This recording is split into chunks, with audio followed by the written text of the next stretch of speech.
Alright, so if you have a coolant leak or you're losing coolant, you don't know where it's going, try one of these. It looks backwards on the camera. I hope it comes out straight to you, but it's a Stant ST270 12270 cooling system pressure tester kit. They're kind of pricey, but you'll end up using it over and over and over again.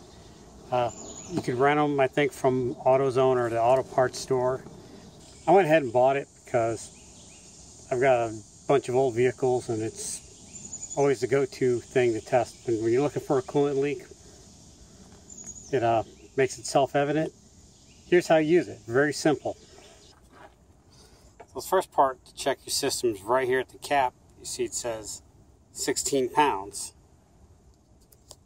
When you open it up, it's got all these little doohickeys, but basically what you do is you put this end on your radiator cap, you pump it up to 16 pounds, or whatever your radiator cap says, and if you have a leak, it'll push it out. Alright, so you just put the radiator cap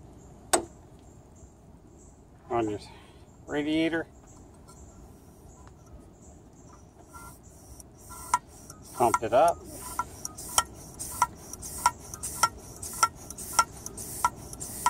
do not go past your recommended pressure on your radiator cap, and if you have a leak, it'll come out somewhere. 15 pounds, which is what it's supposed to have, and it forces it out the side here. And just to relieve the pressure, you just turn this little cap and just take it off, and then repair the component that's leaking. But make sure you do not go past the pressure on your radiator cap. That's how much pressure. You don't want to blow your lines out or blow something out.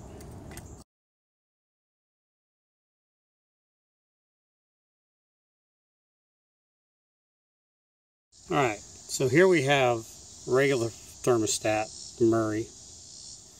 Here we have the Motorrad fail-safe thermostat. Right away you can tell these have little metal clips on the sides. And what that does is, this is a fail-safe that failed. And as you see, the little clips hold it in the open position. So it's guaranteed to stay open. This one, there's no clips. It could fail in the open position, could fail in the closed position. My experience has been it usually fails closed. This one will fail in the open position, and then you can just drive on home. And then you don't have to change it right away.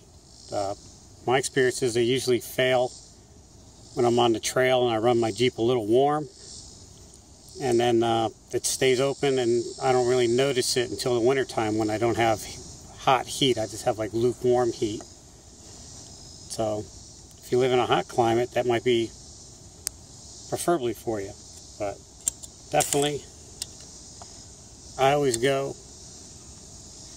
with the fail-safe. Can't go wrong. Twice the price, and if fails twice as often, but I change my thermostat every year when I flush my coolant out, so an extra $5 a year.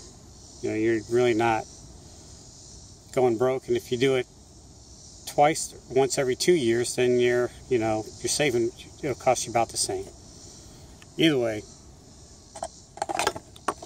fail safe.